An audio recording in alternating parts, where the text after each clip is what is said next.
நம்ம follower Revathi Veluchami postpartum hair loss பத்தியும் breast feeding myths பத்தியும் கிளாரிஃபை பண்ணுங்க டாக்டர்னு கேட்டிருக்காங்க.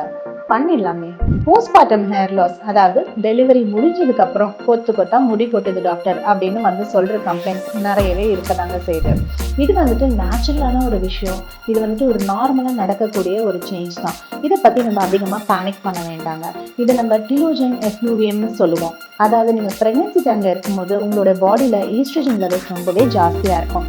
எல்லாருக்கும் தெரிஞ்ச மாதிரி ஈஸ்ட்ரஜன் அப்படின்றது ஃபீமேல் ஹார்மோன் அப்படின்றதுனால உங்களுடைய ஹேர் க்ரோத் அந்த டைம்ல நல்லாவே இருக்கும். டெலிவரிக்கு அப்புறம் ஈஸ்ட்ரஜன் லெவல்ஸ் ஃபால் ஆகுங்க. ஸோ இதனால உங்களுடைய ஹேர் செல்ஸ் எல்லாமே ஒரு ரெஸ்டிங் ஃபேஸ்க்குள்ள நுழைஞ்சிடும். ஸோ இந்த டைம்ல ஹேர் ஃபால் நடக்கிறது ரொம்பவே நார்மலான ஒரு விஷயம் தான். இது யூஸ்வலாக 6 to 12 months வரைக்குமே இருக்கலாம். அதுக்கப்புறம் இது தானாகவே சரியாயிடும். இதை பற்றி பெருசாக பேனிக் ஆக வேண்டாம். ஆனால் மோர் தென் 1 year உங்களுக்கு இதே மாதிரியான ஒரு டெண்டன்சி இருக்குன்னா then you have to consult doctor. இதுக்கு அடுத்தபடியாக பிரஸ்ட் ஃபீடிங் மித்ஸை பற்றியும் கேட்டிருக்காங்க. முக்கியமான 2-3 விஷயத்தை பற்றி மட்டும் இப்போ நான் உங்களுக்கு சொல்கிறேன். நமக்கு பிரெஸ்ட் சைஸ் பொறுத்து தான் தாய்ப்பால் கிடைக்கும். சின்ன சைஸ் பிரெஸ்ட் இருக்கிறவங்களுக்கு கம்மியாக பால் கிடைக்கும் அப்படின்ற மாதிரியான ஒரு நம்பிக்கை நிறைய பேர்கிட்ட பரவலாக பார்க்குறோம். அது உண்மையே கிடையாதுங்க. Size does not matter. Breast சைஸுக்கும் அது கொடுக்கக்கூடிய பாலுக்கும் சம்மந்தமே கிடையாது. அது அடுத்தபடியாக நம்ம தாய்மார்கள் எது சாப்பிட்டாலும் அது பால் குடிக்கிற குழந்தைய அஃபெக்ட் பண்ணுமா அப்படின்ற மாதிரியான டவுட்ஸுமே நிறைய கேட்பாங்க. நான் தயிர் சாப்பிட்டா குழந்தைக்கு தலை பிடிச்சிருமா அப்படின்ற மாதிரியான ஒரு டவுட்ஸ் நிறைய பேருக்கு இருக்கும். இதுவும் உண்மை கிடையாதுங்க.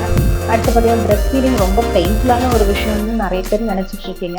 நீங்கள் கரெக்டாக லேட்ச் பண்ணி குழந்தையோட பொசிஷன் கரெக்டாக இருந்ததுன்னா இது கம்ப்ளீட்டாக ஒரு பெயின்லெஸ்ஸான ஒரு process. Both mother and child enjoy பண்ணக்கூடிய ஒரு ப்ராசஸ் தாங்க பிரெஸ்ட் ஃபீடிங். அடுத்தபடியாக தாய்ப்பால் கொடுத்தா அழகு குறைஞ்சிரும் அப்படின்ற மாதிரியான ஒரு புரிதலுமே நிறைய பேர்கிட்ட இருக்குது. தாய்ப்பால் கொடுக்கறத விட அழகான ஒரு விஷயம் இருக்க முடியுமாங்க? கிடையவே கிடையாது. ஸோ தாய்ப்பால்னால அழகு குறையிறதுன்றது ஒரு கம்ப்ளீட் மித். அண்ட் முக்கியமான ஒரு விஷயம், எல்லாரும் தெரிஞ்சுக்க வேண்டிய ஒரு விஷயம், தாய்ப்பால் கொடுக்கறதுல என்ன கஷ்டம், அது ஒரு சுலபமான வேலை தானே அப்படின்னு நினைக்கிறது is a myth.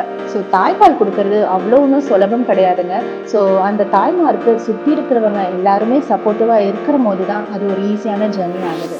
So you please take care. Always yours, Dr. D. Bye. FemMed Clinic, celebrating womanhood, Porur. Contact 09449 828